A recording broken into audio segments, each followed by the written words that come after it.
Alwal circle Machabollaram division Shri సిద్ధి వినాయక్ నగర్ కాలనీలో ఉన్న Oakley international school తమ కాలనీల నుంచి తీసేయాలని కాలనీ వెల్ఫేర్ అసోసియేషన్ ఆధ్వర్యంలో జీహెచ్ఎంసీ కమిషనర్కి వినతిపత్రాలు అందజేశారు. ఈ సందర్భంగా వారు మాట్లాడుతూ రెసిడెన్షియల్ ఏరియాలో స్కూల్కి పర్మిషన్ ఎలా ఇచ్చారని, గత 2 సంవత్సరాల నుంచి ఈ స్కూల్ వల్ల కాలనీ వాసులు చాలా ఇబ్బంది పడుతున్నారని తెలిపారు. 60 ఇళ్లు ఉన్న చిన్న కాలనీలో ఎగ్జిట్కి ఎంట్రన్స్కి ఒకటే రోడ్డు ఉందని, ఇలాంటి కాలనీలో స్కూల్ ఎలా నడిపిస్తారని ప్రశ్నించారు. కోర్టు ఉత్తర్వుల బోర్డులు పెడితే అర్ధరాత్రి దొంగల్లో వచ్చి బోర్డులను తొలగించడం ఎంతవరకు సమంజసమని, ఆ దృశ్యాలు సీసీ కెమెరాలో రికార్డ్ అయ్యాయని, వారిపై తగిన చర్యలు తీసుకోవాలని పోలీసులను కోరారు. స్కూల్ బోర్డు హోర్డింగ్లు పోలీసుకి కట్టడం వల్ల అవి చాలా ప్రమాదకరంగా ఉన్నాయని, చిన్నపిల్లలకు ప్రమాదాలు జరిగే అవకాశం ఉందని తెలిపారు. తక్షణమే వాటిని తొలగించాలని కోరారు.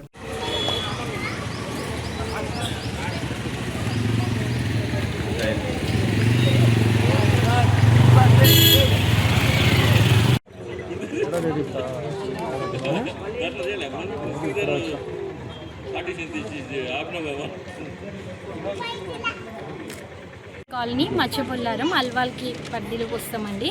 యాక్చువల్గా మాది ఒక చిన్న కాలనీ, అంటే 60 మెంబర్స్ అట్లా ఓన్ ఉండే హౌసెస్ కాలనీ అండి. దానిలో ఒక స్కూల్ అనేది పెడుతున్నారు. అక్కడ అసలు ఆ ప్లేస్ మీరు చూస్తే కనుక అది స్కూల్ పెట్టడానికి కూడా అట్లా లేని, అంటే పెట్టడానికి లేనటువంటి ప్లేస్ ఫెసిలిటీ ఉంది. తర్వాత ఒకటే ఎంట్రన్స్, ఒకటే ఎగ్జిట్. మళ్ళీ మేమైనా కూడా మార్నింగ్ పిల్లలు ఆఫీస్లోకి వెళ్ళాలంటే కూడా అదే రోడ్డు నుండి వెళ్ళాలి. మళ్ళీ స్కూల్కి వచ్చే పిల్లలు బస్సులు అవి కూడా ఒకే రోడ్డుకి రావాలి. సో కష్టమవుతుంది వాళ్ళకి. ఫస్ట్ మేము ఆల్రెడీ స్కూల్ పెడుతున్నామని చెప్పినప్పుడే వద్దు, ఇది కరెక్ట్గా లేదని చెప్పేసి చెప్పడం కూడా జరిగింది. ఫస్ట్ ఒక పేరు మీద పెట్టారు స్కూలు, అయితే కోర్టుకి వెళ్ళి దాని మీద స్టే ఆర్డర్ కూడా వచ్చింది. తర్వాత మళ్ళీ మాకు తెలియకుండానే వాళ్ళు మళ్ళీ ఇంకా వేరే నేమ్ చేంజ్ చేసి మళ్ళీ స్కూల్ ఓపెన్ చేశారు.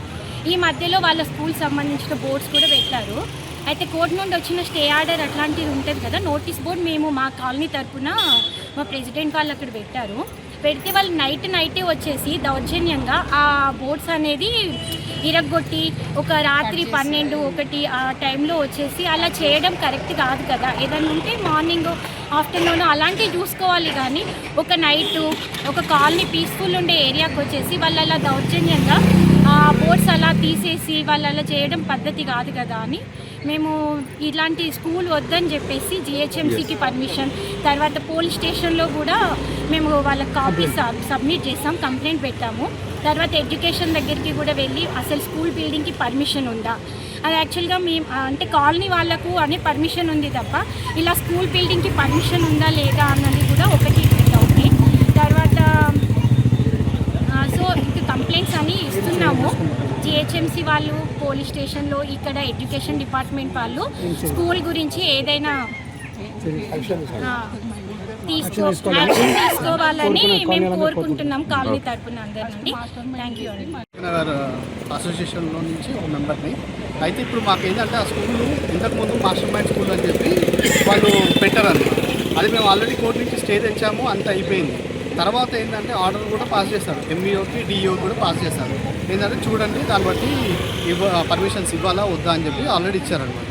సో అతను ఆల్రెడీ సైలెంట్గా ఉండి ఇప్పుడు ప్రజెంట్ మళ్ళీ ఏం చేశాడంటే కొత్త నేమ్తో స్టార్ట్ చేశాడు. అది మొన్నటి నుంచి స్టార్ట్ చేశాడు, ఒక 1 వీక్ నుంచి. సో స్టార్ట్ చేసిన తర్వాత ఏం చేస్తారంటే బోర్డ్స్ గురించి ఆల్రెడీ పోలీస్ స్టేషన్లో కంప్లైంట్ ఇచ్చారు వాళ్ళు. అంటే ఏంటంటే ఇట్లా బోర్డు పెట్టారు అని చెప్పి, అంటే పబ్లిక్ నోటీస్ కింద పెట్టాము మేము. ఏంటంటే ఇట్లా కోర్టులో ఆల్రెడీ కేసు నడుస్తుంది, సో మీరు పిల్లల్ని జాయిన్ చేసేటప్పుడు చూసుకొని జాయిన్ చేయండి అని చెప్పి చెప్పామన్నమాట. అని పెట్టాము, దాంట్లో బోర్డులో పెట్టాము. అయితే అది ఏం చేస్తారంటే రాత్రి వాళ్ళు వచ్చి డైరెక్ట్ బోర్డు మొత్తం అంతా పలగొట్టి తీసుకొని వెళ్ళారు. ఓ 4 కార్లు వచ్చి డైరెక్ట్ అది మొత్తం అంతా తీసేసి తర్వాత వాళ్ళు మొత్తం బోర్డు ఏం లేకుండా తీసుకొని వెళ్ళిపోయారు అనమాట, కంప్లీట్ ఐరన్ రోడ్స్ అన్నీ కూడా. సో అది స్కూల్ వచ్చేసి ఏంటంటే ఇంతకుముందు మాస్టర్ మైండ్ అని ఉండే, ఇప్పుడేమో ఓక్లే స్కూల్ అని ఉంది. సో అది మళ్ళీ మేము ఏం చేసామంటే జిహెచ్ఎంసీలో పోలీస్ స్టేషన్లో కంప్లైంట్ ఇచ్చాం. సో కంప్లైంట్స్ పోలీస్ వాళ్ళు ఏంటంటే ఆల్రెడీ వాళ్ళతో మాట్లాడతా అని చెప్పారు మొత్తం అంతా. తర్వాత జిహెచ్ఎంసీలో ఇచ్చాము. ఇప్పుడు జిహెచ్ఎంసీలో సార్ ఏమన్నారంటే ఆ బోర్డ్స్ అన్నీ తీపిచ్చేస్తాను, వాళ్ళ స్కూల్ బోర్డ్స్ అన్నీ తీపిచ్చేస్తా అని చెప్పారు. తర్వాత ఇంకోటి ఏంటంటే అది ఇంతకుముందు వాళ్ళది రెసిడెన్షియల్ జోన్ కింద ఉంది, అంటే ఆ బిల్డింగ్ రెసిడెన్షియల్లో ఉంది. అయితే దాని ఫీజు కూడా ఎంత 116 రూపీస్ సంథింగ్ ఎంతో ఉందంట పెనాల్టీ, అంటే అది వాళ్ళు ట్యాక్స్ పే చేసేది. సో అది కూడా ఇప్పుడు ఏంటంటే సార్ మళ్ళీ రీజెక్షన్ వస్తారా సార్ మొత్తం అంతా అది మొత్తం అంతా చేంజ్ చేస్తా అని చెప్పారు ఇప్పుడు అంతా మొత్తం అంతా. సో అది మొత్తం అంతా ఇన్స్పెక్షన్ చేసి మొత్తం అంతా తీసుకుంటాం, వాళ్ళ మీద చర్యలు తీసుకుంటా అని చెప్పి చెప్పారు.